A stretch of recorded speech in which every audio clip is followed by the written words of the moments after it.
Monsieur le Président, cher Vlad Filat, Monsieur le Premier ministre, cher Iuri Lanka, Mesdames et Messieurs les ministres, parlementaires élus, cadres et militants du Parti libéral démocrate de Moldavie, Mesdames et Messieurs, mes chers amis,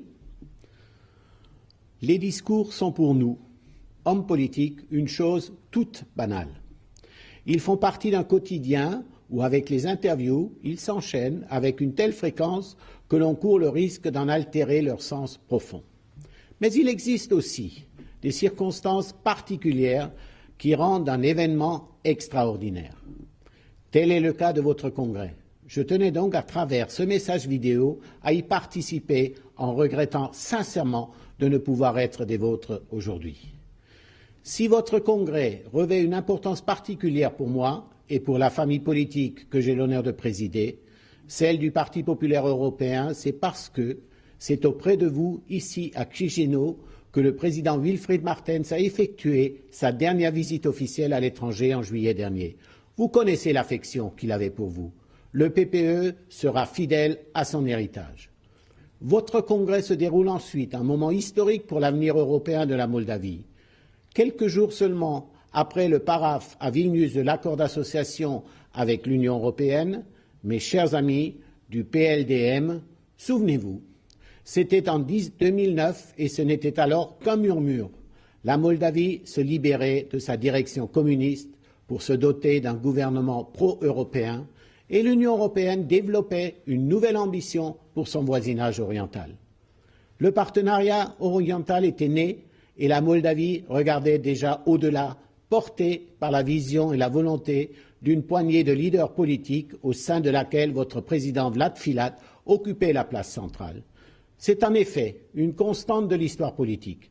Le destin d'un pays qui se redresse tient parfois aux seules convictions et aux seules actions de ceux qui voient plus loin, au-delà des conflits, des tensions, des intérêts particuliers, et qui dessinent un nouvel horizon. C'est aussi la grande leçon de l'histoire politique de Wilfried Martens, qui, dans le sillage des pères fondateurs, est devenu l'architecte bâtisseur de l'Europe moderne. Wilfried Martens a été l'un des premiers à entendre ce murmure et à croire en l'avenir européen de la Moldavie. Il avait la conviction que votre pays trouverait un jour sa place au sein de l'Union européenne. Il en avait fait l'une de ses priorités, l'un de ses derniers combats. Mes chers amis, je veux à travers vous m'adresser à l'ensemble de vos concitoyens et leur communiquer le message suivant. L'Union européenne n'est pas pour la Moldavie un rêve, encore moins une promesse sans lendemain, ni un objectif inatteignable. L'Union européenne est pour la Moldavie une réalité. L'Union européenne est l'avenir de la Moldavie. Et permettez-moi de le souligner, à l'image de l'Europe, la Moldavie moderne et européenne compte ses pères fondateurs, ses visionnaires, ses architectes, ses bâtisseurs. Ils sont deux. Et je veux parler des deux premiers ministres de l'ère post-communiste, votre président Vlad Filat et votre premier ministre Iuri Lanka. Je tiens à leur rendre un hommage appuyé. Cher Vlad, cher Iuri, sous votre impulsion, la Moldavie a enregistré des succès historiques qui résonnent de Chișinău à Tiraspol. Ce murmure de 2009 est devenu une véritable clameur. Mes chers amis du PLDM, l'avenir de la Moldavie est entre de bonnes mains, car il est entre vos mains. Et le PPE sera toujours à vos côtés le long du chemin qui vous mène au sein de l'Union européenne. La Commission européenne vient de proposer un régime sans visa pour les citoyens moldaves, porteurs d'un passeport biométrique. Vous pouvez compter sur la présidence grecque et notre ami le Premier ministre Samaras pour que la décision finale intervienne dès que possible. L'accord d'association paraphé à Vilnius est un succès éclatant qui récompense les réformes que vous avez mises en œuvre et qui sont reconnues par l'ensemble de la classe politique européenne. Ce succès en annonce de nombreux autres.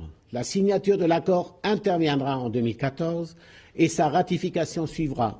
Cependant, c'est la mise en œuvre de cet accord qui ancrera définitivement la Moldavie sur la voie de l'intégration européenne. C'est pourquoi l'heure n'est pas à la démobilisation, mais bien au contraire.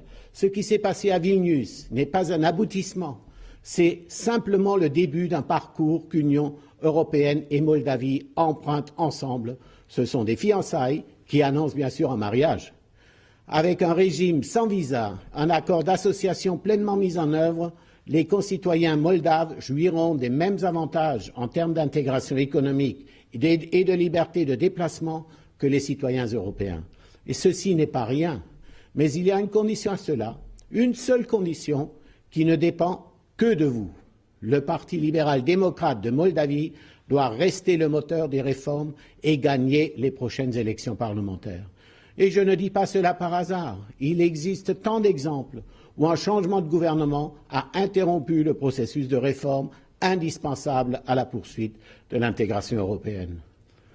Sans parler de certaines influences extérieures, d'une puissance qui se veut grande mais dont l'ambition ne peut se réaliser qu'à travers des principes et des valeurs issus d'un autre temps, il existe toujours en Moldavie une spécificité, ou devrais-je dire un anachronisme.